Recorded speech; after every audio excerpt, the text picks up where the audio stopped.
now you got Boots Ennis in your weight class. Definitely. What do you think about him? Oh, he's very, very talented. He's unproven, but he's very talented. Yeah. The eye test tells it all. You know, he's got the it, you know, but we haven't seen him against any elite fighter. We've never seen him tested. So until then, you know, we just going to keep saying, oh, Boots, Boots, Boots, until he meet that fighter that's going to test him. Is that a fight that you would be interested in? Nah, it just don't make sense right now in my career. Like I said, like, especially money-wise, don't nobody really know Boots, but Right. I'm looking for bigger and better challenges like Canelo. You're just looking for the big ones. Yeah. The big fish. Yeah. Fish fry. That definitely. Definitely. Them the guys I'm looking for, you know. Terence Crawford has finally broken his silence after that leaked training footage of Jaron Boots. Ennis took over the internet. And let's just say Crawford didn't hold back. His response wasn't just another casual comment. It was a message loud and clear. A reminder that while the new kid might be fast, sharp, and hungry, the throne still belongs to the king. Because after watching Boots go all out in that clip, throwing lightning-fast combinations, showing off freakish reflexes, and moving like a shadow, it's easy to see why fans are losing their minds. The man looked unstoppable, like a machine built for destruction. Clips of his training spread everywhere. X, YouTube, Instagram, and the captions told the story. The next bud is here.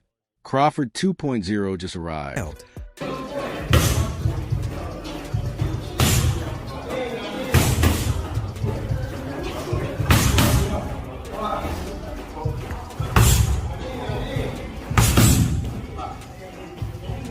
Crawford just smiled. That calm, confident kind of smile that says everything before he even speaks.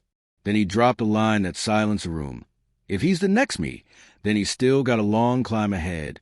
People talk about highlights. I talk about history. He's in the gym hitting pads. I'm in the record books beating legends. That wasn't just an answer. That was a statement.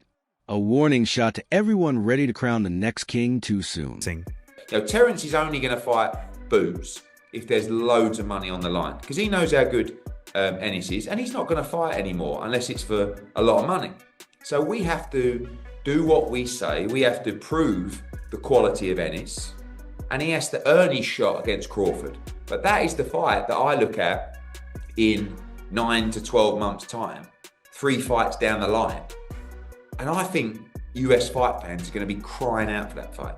Like, you imagine if we beat Lima on Saturday, we beat Ortiz, you know, we beat Fundora or Mertzalayev or Zayas. Everyone will be calling for Ennis v Crawford. I think a lot of fans are crying for that now. They have been for years. Yeah. But the reality is we still need to, you know, it's not, I think everyone who, like I say, everybody that knows boxing. Yeah, boxing fans. One that knows how good Ennis is go, me, what a fight. That is unbelievable. But still, you've got to educate people that Ennis is as good as I say he is, right?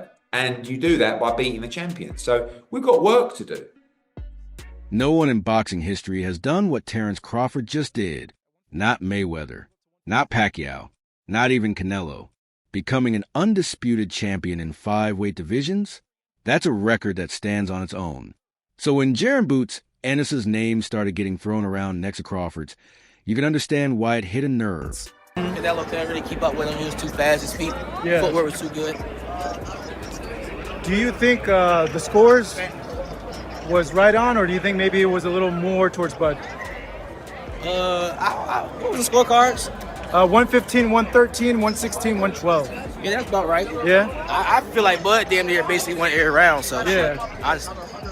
But yeah, that's about right. You can say that. Now, with this accomplishment, Keyshawn, is he on the Mount Rushmore of boxers? Yeah. Yes. Yeah. Yeah? 3-time undisputed. Mm-hmm. He just beat Canelo. Yeah. The face of boxing. So now you can say Bud is the face of boxing. Greatest of all time, or? Greatest of all time. Yeah. I don't feel like it can never be one great, but he definitely one of the greatest of all time, for sure. Then Eddie Hearn took a step further. He doubled down and straight up called Boots the new Crawford. I think the perfect weight for Boots is 160. I think he could go there now and be in his absolute prime. He'll be tight at 54 tomorrow. People think that when you move up in weight, all of a sudden it's easy. He's massive. He will 100% go to 168 at some point. So right there, you've got a 4-division championship. But I don't want him just to be a 4-division champion. I want him to be undisputed in those, because I think he's the natural progressor to Terence Crawford. I think he's of the same kind of ability as Terence Crawford. And what Crawford's done is amazing, because he was undisputed in 3 weight classes. Yeah, so, you got to prove it in a ring. Of course you have. It's very well me saying it. But you've got to prove it in a ring. But you've also, people know in boxing. So everyone's always known how good Crawford was. But it took him a long time to get the opportunities to prove it. We've got to make sure that we're not 36, 37, 38 when we're getting those opportunities. Because if Boots can get it at 29, 30, he's going to be around 34, 35. He lives a clean life. Do you know what I mean? I think this guy, I truly believe, I think he could be one of the all-time greats. Then he doubled down, calling Boots the new Crawford. Terence Crawford against Jaron Ennis, for me, is the best fight in American boxing. But it needs to be a payday for Crawford that would get him interested, because Crawford knows how good Boots is. And I'm not saying that Crawford thinks he's going to lose to Boots, but he knows that is a real fight. But for me, Boots is the new Crawford. We've just got to go out and get the fights to show how great he is. Because for Bud, greatness isn't something you imitate. It's something you earn through blood, years, and legacy. And as long as he's still lacing up the gloves, he's not ready to pass the torch to anyone. Not yet. He's not me. Yeah. You know, as much as a lot of people, you know, say we have similarities and, you know, we switch a lot and we fight a lot. He's not me, you know, and I'm not him. So, yeah. Tim had said comparison that like he's like a Chrysler 300 and you're like a Bentley. Yeah, like once again, like he's not me. You know, he's trying to get to where I'm at. You know, he's where he at. I'm where I'm at. You know, he got a long way to go. The boxing world split right down the middle after that. Half the fans started saying Boots is the future, young, explosive, and ready to take over. But the other half stood firm, saying Bud's still untouchable. They've seen him dominate too many eras, too many styles, to doubt him now. And, you know, obviously we're here in Philadelphia, Boots Ennis, Eddie, a couple other people, you know, called Boots the natural successor to Terence Crawford, and obviously I know your relationship with him. Do you feel that high on Boots as well, or? Hell yeah, I think Boots is a hell of a fighter. I don't know about the natural sensation, whatever that is to Terence Crawford, I think Boots is his own fighter, Terence is his own fighter, but I think they both hell of a fighters. I've been around Boots for years, and he's the truth. And last one for me, I'll let you go. Obviously, everyone's talking about a potential fight, you and Teofimo. Is there any updates to that? I mean, is that something that you are looking towards? Yeah, that's the fight I want. So, ain't no updates. I don't speak business until the deal is done, so nothing to talk about. But behind all the noise and social media debates, one thing's starting to become clear. This rivalry might not stay just words for long. The tension's real now. The respect is there, but so is the challenge. Both fighters know what's being said, and neither seems interested in backing down. World-class Honda? What does he mean? He said world-class fighter. I guess he's trying to say if you're a world-class fighter. Sign a contract. Exactly, sign a contract. If he wanted to fight, he would have stayed at 47. He obviously said he said he wanted to move up in competition to be undisputed at 54 or something like that. So, yeah, he definitely did say that too. Exactly. Yeah. We ain't worrying about, right now we ain't worrying about Crawford. We gonna clean 147 now, then we gonna move to 154. If he there and he got a belt, we coming after him. Simple as that. Boots isn't just winning fights. He's dominating them. Every time he steps into the ring, he looks like a fighter built in a lab for destruction. He trains like a scientist, breaking down every move with precision. He moves like a cat, fast, smooth, unpredictable. And when he lands, he hits like a truck. All right, super quick, we just witnessed a destruction by Jaron Ennis. What do you think? I thought that was a great introduction to 154. His power carry, and he did his thing. So, congrats to Boots. What do you think's next for Boots Ennis? I mean, what options are there at 154 in your mind for him? I want to see him fight either the winner of Virgil and Erickson Lubin, or maybe like Fundora or somebody. I'll be a good fight. And what about for yourself? I'm back top of next year, defending my world title in a big fight. Appreciate you, champ. Even Canelo Alvarez brought Boots into his camp as a sparring partner before stepping in against Crawford. That alone shows how much respect top fighters have for Boots' skill set. He's the kind of guy you bring in when you want to test your limits. Fast, sharp, and relentless. Yeah, more than one time, yeah, and he helped me really good, and I'm very grateful with him. We have history because 14 years ago, his older brother, Ennis, helped me for when I fought Shane Mosley and Alfonso Gomez. So that's why we have history with the Ennis family, and I'm very grateful with him taking the time and go there and give me some work. Boots might be out there sharpening his skills against the best, but Crawford's still sharper. It's like iron versus diamond, one's tough, but the other cuts through everything. Boots is training to reach greatness, while Crawford been living in it for years. Do you think Ennis is the guy to give Crawford like trouble in there if they were ever to fight? I think that would be a great fight. You know, the young hungry lion versus the legend. That would be a hell of a fight. Maybe 160. If it's a vacant title at 160, I think that they can make that happen for sure. I think it just has to make sense for both parties. You know what I mean? Yeah, I think if there's a vacant belt, Crawford's gonna want to be 6th division champion, and then he'll make Ennis move up to 160. I think they could do it at 160. After Crawford's historic win over Canelo, even Jaron Boots, Ennis had to show respect. In an interview with Ariel Helwani, he admitted he just beat Canelo, the face of boxing. So that makes Crawford the face of boxing right now. That's real talk coming from a fighter who's usually all confidence. Boots also gave credit where it's due, saying he's studying Bud's blueprint, moving up in weight, taking on bigger men, and staying locked in year-round. And to be fair, it's working. Right now, Ennis looks unstoppable. His debut at 154 against Luis Mal Lima was a fight. It was a statement. Pure dominance. The kind that makes everyone sit up and take notice. Would you consider going back down to 154 and face Jaron Ennis, the guy who prepared Canelo Alvarez for this fight? Nope. I ain't going down 154. Crawford now sits alone on the undisputed throne at 168 pounds, and the whispers around boxing are getting louder. Talk that he might move up again, chasing a 6th world title in another division. If he pulls that off, it wouldn't just be another milestone. It would be history. But even while sitting at the top, Crawford isn't just looking ahead. He's sending warnings back down the mountain. He said, "I've been that young, hungry fighter before, but you don't earn greatness through talk. You earn it by beating people no one thought you could beat. Until Boots does that, he's still in the shadow." Man, great. Bud always been like that. Without a question, solid. You know what I'm saying? Solid. You think there's anything left for him, Coach, or is it time for Bud to move on? Or I'm trying to figure out who he gonna fight next. 160, you can see him fight going I wouldn't do nothing crazy. He looked at excellent. Hey, he looked at excellent. Is there anybody most from No, I'm trying to figure out what their team gonna do next. I want to see what's He's next. talking about 160, Coach. I mean, the only thing down there is maybe like a middleweight tournament, 2 fights to undisputed, something like that. But if not that, then what for Bud? Who?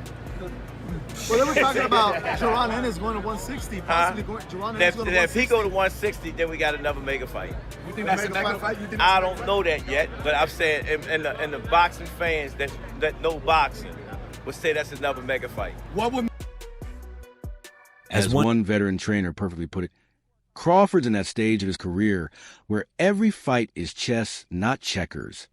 Boots might be faster, might even look flashier, but Bud's thinking 3 moves ahead, setting traps, reading reactions, and dictating every second of the fight before it even happens.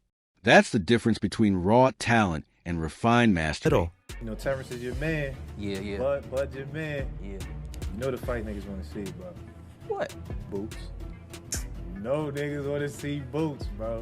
Bro, Terence different, bro. I just know that man is different. That's what I'm saying. I never been in the ring with Boots. Yeah. I'm not saying Boots ain't different or you know, not good at all.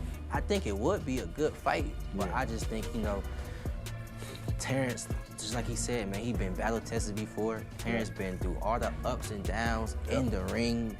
he's the Floyd Mayweather of this generation. Just the magnitude of this fight, maybe Terence is just not motivated enough. Team Crawford isn't sugarcoating it.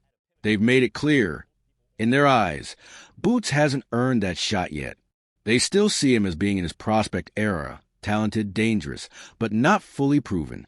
From their perspective, you don't just jump a line because of hype or highlight reels. You have to build a resume, take risks, and beat names that matter before you call out the king. That's the fight that everybody wants to see. Yeah. I want to do it. Do you respect him as like when he's like, I got a couple fights left, I'm at the end, I'm only trying to get mega fights, so I understand it, but don't lie or cap to the net and make it seem like I had the opportunity to fight you and I didn't. I never did. You know what I'm saying? And then that one time that I did, we said they called and we said you never heard nothing else back about it. So right. I mean, I respect it though. I mean, get your money. You know what I'm saying? Do your thing. But don't be capping on the net. But in reality, it's not fear. It's strategy. Crawford's been in this game long enough to know timing is everything. He's not ducking anyone. He's moving smart. A fight of this scale isn't just about pride or proving a point. It's about legacy, money, and the right moment. A fight that makes a whole lot of sense, and a fight that stylistically will be, oh my goodness, is a fight between Terence Crawford and Jaron Boots Ennis. I don't think I think that's going backwards for Terence. To that point, Jaron doesn't have the kind of accolades. He doesn't sell to the mass and all these. So this fight was perfect timing for both these guys. After beating Canelo Alvarez, the man everyone called boxing's cash cow, Crawford did what most said was impossible. He unified 3 divisions, conquered 5 weight classes, and humiliated one of the sport's biggest global icons. That kind of resume doesn't just make you great. It makes you immortal. So while Boots Ennis is climbing fast, Crawford's still standing tall, reminding the world not to confuse potential with proof. Because talent gets you noticed, but greatness, that's earned over time, under pressure, against legends. Double fake to your left. Double fake to your right. Double fake to your left. You. Put your hand on your heart. Step back, rhythm. Step back, rhythm. Rhythm, y'all. Still got some abs. Double fake, double abs. Double fake. Right now, Crawford's message couldn't be clearer. He's not handing over the throne. Not yet. He's not chasing clout or headlines. He's protecting everything he's built. The empire he created with blood, discipline, and dominance is still the rule. Is he better than Floyd Mayweather? To me, he is because he challenges himself. So for me, don't get me wrong, Floyd ain't no bad fighter. Floyd is a hell of a sharp fighter, but I ain't gonna say a better fighter. I'm gonna say I just can appreciate it more because he challenges himself. You understand me? Floyd never challenged himself. So if you tell me who I want to see, Floyd or Terence, I want to see Terence because Terence gonna challenge himself. Floyd may be a better fighter because Floyd is slick and Floyd really can fight. People know I don't underestimate Floyd's boxing ability. Floyd has great boxing ability. Floyd is one of the best ever, but Floyd just never challenged. Jaron Boots, Ennis will keep climbing. That much is certain. He's already eyeing bigger names at 154, guys like Sebastian Fundora or Carlos Adams. If he keeps winning, if he keeps dismantling opponents the way he has been, the pressure on Crawford is only going to build. Fans will demand it. The sport will demand it. This is the situation, guys. No one has ever been a 4-division champion in boxing. Not a real one. Oh, Pacquiao won 8 and Oscar De La Hoya won 11 and this one won 15. No, I'm talking about Ring Magazine champ or lineal champ. You are the champion of that division. Get them all. Forever, the record was 3 by Henry Armstrong. Manny Pacquiao was the first dude to really win 4. Floyd gets credit for 4 for beating Canelo, but that wasn't at the junior middleweight limit. I don't count that. I don't count that. Terence Crawford just joined Manny Pacquiao as the only legit 4-division champion in the history of boxing. And he did it by jumping middle. He came lightweight, junior welter, then he won a belt at junior middle, not the whole championship, and then skipped middle to fight Canelo Alvarez for the undisputed, for the Ring Magazine super middleweight championship of the world, and left no doubts, including with Canelo, who was all class after the fight but knew what had just happened. Let's hear your thoughts. Do you think Boots is what it takes to dethrone the king? Or does Bud still rule the game for a reason? Drop your answers in the comments below. And don't forget to hit that like button and subscribe to Fight Fusion for more deep boxing breakdowns, fight talk, and behind-the-scenes stories from the world of combat sports. Thanks for watching, and as always, I'll catch you in the next video.